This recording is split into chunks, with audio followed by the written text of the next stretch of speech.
Because the feminine secret is, yes, you use your mind, but you use your magnetic energy. Okay?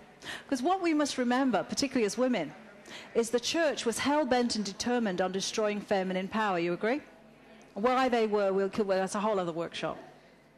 Why, though? Why? If it was just ordinary, okay, she'll be right kind of power. The reason why is because when you're in feminine power, and I mean men and women, when you're in your balance, you don't need a church. You are your church. You have a direct line yourself to spirit, to God, Great Spirit, whatever you want to call the big thing, the universe. You have your own line. You don't need to be told what to do by men in dresses. You don't need to be told what to do by a pope, bless him. You don't need to be told what to do by any system. You are the system. And this is why feminine power needed to be destroyed, seemingly destroyed, pushed underground. Does that make sense? And this is why I believe, particularly people who have chosen to incarnate as women at this time, we're here to liberate that. Yes, for ourselves, of course, naturally, but also for the men that we love, our sons, our husbands, our fathers, because they also ache for this. You'll remember the story of the knights who went in search of the Holy Grail. They were men. They ached for the Holy Grail. They wanted the Holy Grail. They knew it's through chivalry, through gentleness, through sensitivity that they could embrace the Holy Grail. Yes? And so I can assure you, and I'm not speaking for any of the men in the room, but most of them would agree with me, they ache for the Holy Grail as much as women do, if not more perhaps, because they know this. They recognize their own imbalances. But while women continuously reflect the wound back to them, we are of no use. So you need to get to know your wound so that you can work with it. So going back to our mind power, when we work with our mind in a masculine way, yes, we can get results, such as the secret shows us. But we are never strong. We become strong in a brittle kind of way. Like a diamond is strong, but it can shatter. When we work with our minds in a magnetic way and understand our true force, then we become magnetic. For the feminine power, yes, it's mind, but there's another power that we have too. And this is the controversial one. You're all ready for this one? Sexual power. Yes, we're creators. We have a sexual energy. And whilst we might think of it as just something that we do behind closed doors in the dark, we don't understand our power. That power, yes, is used for reproduction, but it's also a spiritual power, and it's used for spiritual awakening. This is why the goddess has always been symbolized by the serpent, the snake. It's why the Egyptians have the uraeus, the snake on the forehead here, because that snake power goes from the genitals through the core system up through the third eye and into full blossoming. That is sexual power. And it's not used necessarily for sex, although, heck, it's a fun way of using it for sure, but it is not used for that. It is used for inner power. When a woman awakens her full Kundalini energy, she is magnetic, just like that. No problems. Anything she wishes to manifest, sure, she thinks about it, but she puts her energy into the materialization of that power. That is when she is a fully awakened goddess, priestess. And that is the power that Mary learned in Egypt many thousands of years ago, 2,000 years ago. That is the power that she comes back now, and that is her gift. It is her teaching that was suppressed and destroyed. This is why Mary was blackened. Her name was blackened, and she was said to be a prostitute. Yes, she wasn't married to somebody, no. She knew those powers. And the reason they knew this is because she wore a snake bracelet with a serpent on her arm, because she'd learned the Isis truth. You've seen statues of Isis. She's always got the wings. She didn't walk around with wings on. Those are energy wings, spirit wings, that happen when you connect into your full sexual power and use it for power, not just for reproduction. You take the energy up and you work with it at the higher chakras, not in the lower chakras, and you literally have wings. You literally fly spiritually. We know about it in medieval times with the witches supposedly flying on the broomsticks. They weren't broomsticks, it was their spirit wings. It allows the soul to leave the body. This is the power of the feminine. And women can seed men. Women, once they're awakened, can give this power to the male. It doesn't happen the other way round, I'm afraid. It is the energy of the feminine to bring that to the male. This is the true spiritual connection.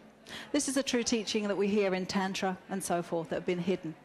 Again, however, what I would say to you is much of this is still distorted and not fully understood. But this is the secret teaching. And this is the teaching you need to understand. Now, many women come to me all the time and say, oh, does this really mean I'm a single woman? Does this mean I need to become sexually active? No, it doesn't mean that.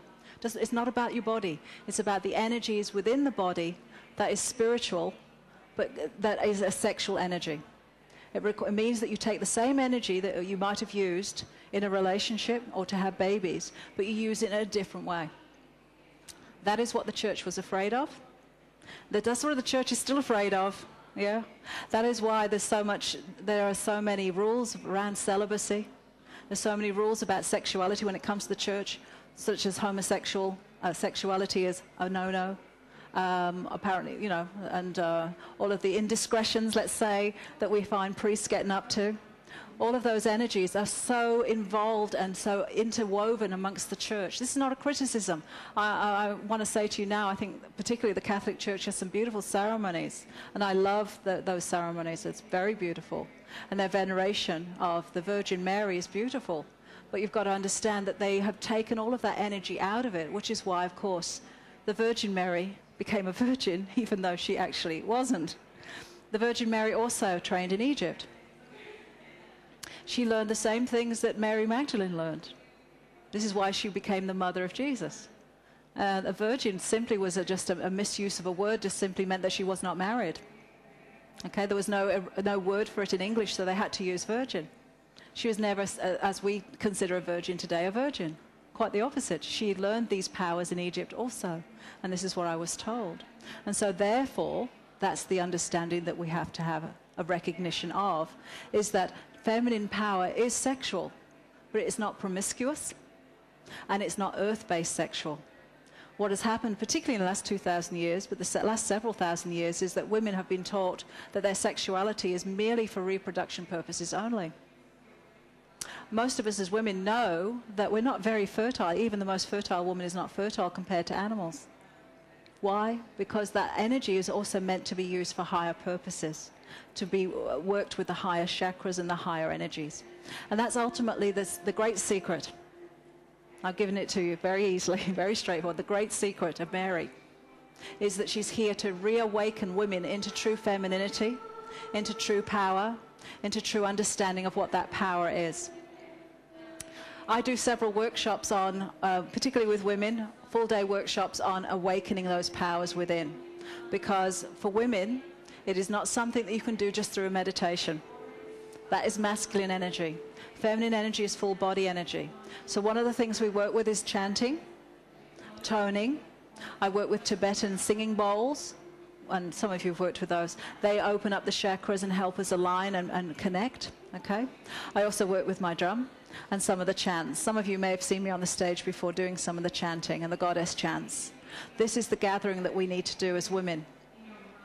Because we're full body thinkers, the male energy is a mind thinking energy, and this is not a bad energy, but we think with our full bodies. You understand what I mean, don't you? The wonderful thing about talking to women is they know this. This is how we know when it's our baby that's crying. We don't just hear it. We feel the baby cry, don't we? You know, it could be a whole room full of babies. You know when it's your baby that's hit its head. You just know that thunk is your baby's head, don't you? Yes? Every woman knows this. Or that knee that was just grazed was your baby's knee.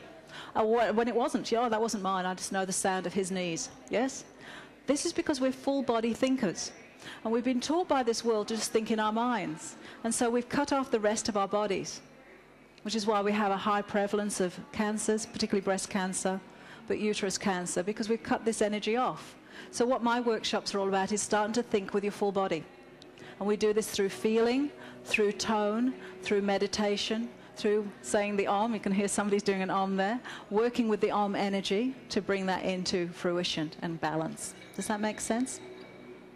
So this is the understanding I want you to all get to as well. Does everybody get where I'm taking all of this? Making sure we're doing okay for time. Well, that's the end of another program. Certainly hope you enjoyed the interview and the presentation at Mind Body Spirit in Sydney. Go into the website www.conversationswithrobin.com, into the recording section, and you'll find the upcoming topics, guests, time and station. Until then, take care.